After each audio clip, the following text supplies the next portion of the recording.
So it just came to my heart, and then I started reading a book of Revelation, and that phrase, his garment was dipped in blood.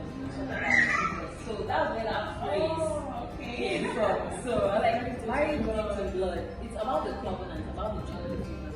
It was weird to me because when I thought about it, like, what is blood? You know, it's not to do like worry. You know, we're Africans. If it's not blood, now they think it's jazz or something. So I kept explaining to people what marriage dipped in blood was. I almost changed the title of the book, thinking like it was too weird. But God just said to go with it. If you have to explain, you just explain, but you just leave it as it is. So I started writing Married Dipped in Blood series. I didn't have it all planned out, but every day I would wake up and something will come to my heart and I'll write about it or relationship. Of course, we'll be back to scripture. Then people start asking me questions. We want more. And I go, what am I going to say tomorrow? And then the next day, Married Dipped in Blood series 2, to talk about something else. And then I think I wrote up to like 10 or 15. And then I can put this together in a book so that it doesn't get lost in social media or something. So that's how it just built. And I got a writing teacher as well. So I said I want to write a book and I want to do it well. So I did a course in writing for some months. And that's how the book came up. And then I started the community as well. So it kind of started at the same time. And it's been 3 years. I've never met some of you. I'm looking for the first time. You know me. Yeah, they all did, and then we started premarital counseling classes as well, all online. And here's Lizzie, and Umi just recently got married. And it's just been such a blessing. So I saw the need that a lot of people didn't really understand relationship, and you said why married people? Because I was so grateful that you're welcome. So I was so grateful. I was so grateful that our relationship was growing the way it was. Of course, we're putting in effort, but we're friends, we're like best friends. We don't struggle. And I knew it's because of God's word. If we have an argument or something, we always go back to the word of God. I always give one example. We moved to another country and we just started having clash. We couldn't agree on anything. We couldn't agree on the color of curtains. We couldn't agree on these very little things. And for days, it was just so cold. And then I spoke to my sister and I just want to go home. I feel like I want to go home. I'm just tired of all this. And then she said, home is where your husband is. And then we had not, because of those arguments, that day we hadn't even kissed. And we always kiss. In the morning we kiss, hug, before we go about our business. She said, only one day you didn't kiss and you're here crying.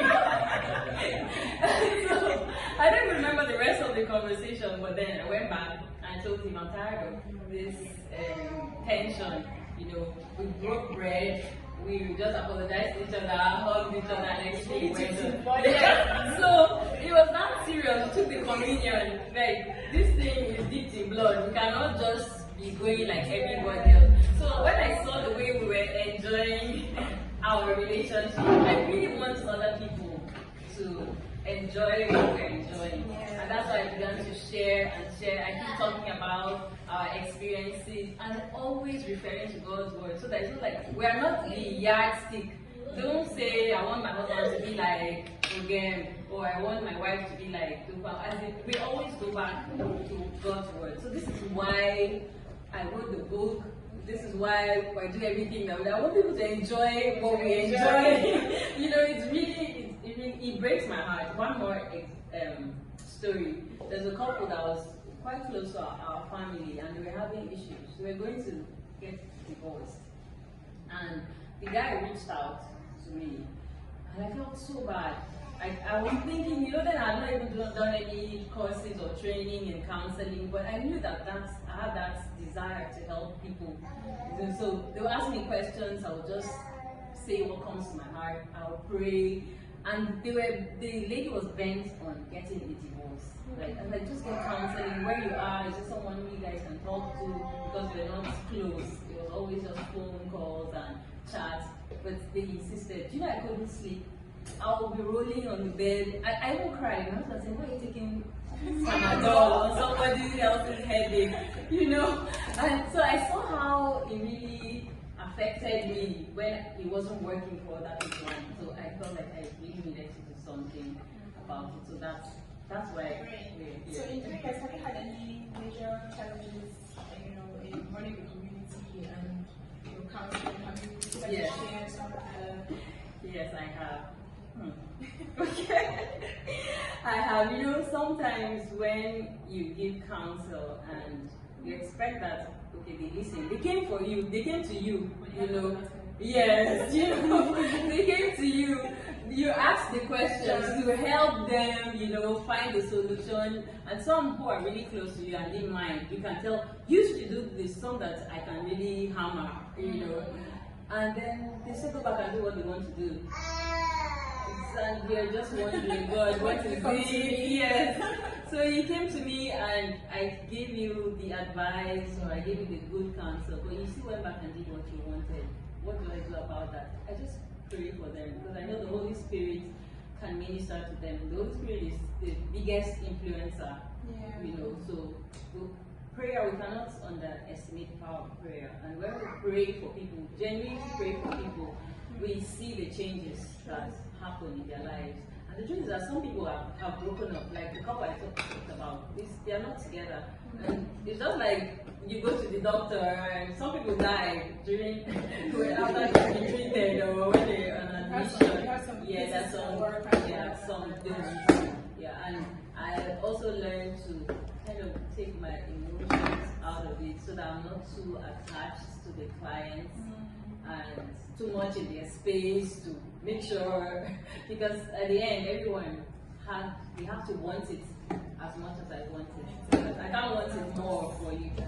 Yeah, so those are the challenges. What about positives? What would you say you're most grateful for in 3 years of marriage?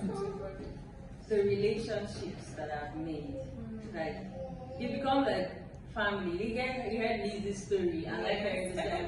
There was someone who joined marriage prep school, and after marriage prep school, she broke up the relationship. I like hearing those kind of things too. So you don't do the wrong thing. We want people to get married. I want them to get married right. Not like you'll be with one Chaka the Zulu, like you'll be one anyhow person, but just because you want to get married, you just get married to any kind of person.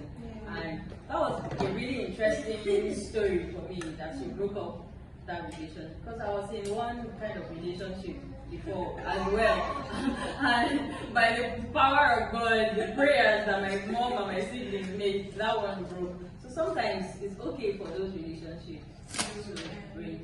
Yeah, and then there's some couples as well who were not so they were shaky.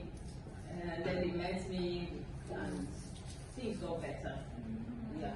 So I've seen different, and it's been such a blessing. I'm so honored. Some people, I don't even know them. Someone sent a message. Some people don't comment on anything you write. Yes. And maybe some will even tell my sister, or when they see that, say, oh, you look like, you look alike. She said, no, it's not me, it's my sister. And I'm so humble because I look at her up there. And then when they see her, they're referring to me. It's really humbling.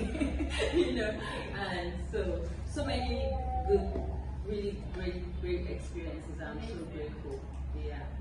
Before I ask what next with marriage and beyond, I also come back to something you said that I haven't been able to get off my head. So to sort out an argument with your husband, you guys had to break bread. Yeah. What do you say to people who think that it's not that deep? It's that deep. It was that deep for me. I thought about the first time I heard my pastor, Reverend Tukula, talk about covenants. were really young then, we were in secondary school, and he gave an example, because we're in Benue State. He gave an example about the Tiv people, and I think the Higala, or he picked another tribe, that for example, they came into a covenant, and since the Tiv people are farmers, they will, in that covenant, they will agree to provide food for the Igala people, assuming they are fighters, so that they will fight wars for them. So everyone is coming with their strength, to cover up for the other person's weakness. And when they do that, they cut their hands and blood flows, and they mix their blood together. I never forget that picture of the illustration he gave. So, okay, it's not that deep. We're taking blood, yes. And then we're very blood conscious in our church, Christ Family Ministry, where we've always been taught about taking communion. So if I can take communion because I have an ailment in my body, because I'm sick in my body, or I'm in faith for finances, he always talks about blood money as well because of the sacrifice. Why don't I take blood covenant for communion for my marriage? Sometimes there's a demon, there's an air around. It's not because your husband is bad or your wife is just being stubborn. Sometimes the enemy is the enemy. It's not your spouse. I also love how you kept reiterating that the enemy hates you. Yeah. He doesn't want you to succeed. Exactly. I really love that. So obviously, depending heavily on the sacrifice of Jesus makes you just very conscious that I'm in a war, whether I know it or not.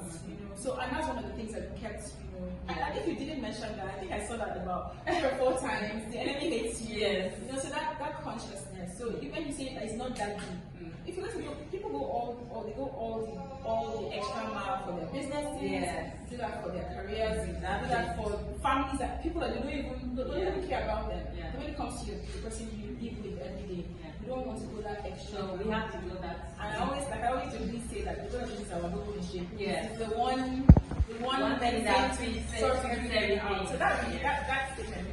Let us talk about that. Yeah. So what next? What are we expecting from marriage to God and from you? We went to do our nails and hair the other day, and my sister was asking me what next. And here we are talking what next. I think we'll keep doing what we're doing and improve in areas that need improvement. Like everything needs structure. If something's going to grow and last for a long time, see people in ministry, in business for years. In Europe, where we live, you see things that have lasted for 100 years, for 150 years. My husband's organization is over 150 years. Amazing things. So if we're going to do more for a long time and influence more and more families, then we need to build structure. So in the coming years, it's going to be like a whole organization with people working. At the moment, we only have volunteer help, and it's been so amazing. Please give it up for Faith. She has been so I met Faith when we had the book reading for this book. The first year it came in Ruth's book club. I really feel and it was all online. Wow. And that's when Faith, we got connected, and she's been right there, so helpful. Thank you, Faith. And so everybody gets your mails every week and stuff. She's behind all that's going on there. Yes, so we're putting structure to the things that we do, the marriage prep school, the community, and I have 2 other books coming up. So that's next step. We're still talking and focusing on marriage as the blood covenant. People have different ways that they are passing across this message of relationship. There are relationship coaches everywhere and counselors all around. Everyone has their own audience, and everyone has a specific thing God has asked them to do. And sometimes, I'm even tempted to tilt a bit. This is what is reigning. This is what everybody is saying. Shouldn't I tell my people some of these things? But God still brings me back to this. and I sometimes sound like a broken record, but I remember Paul said that for me to repeat these things to you is not grievous, but it's safe for you to hear these things over and over again. And so I'll keep preaching marriage to blood.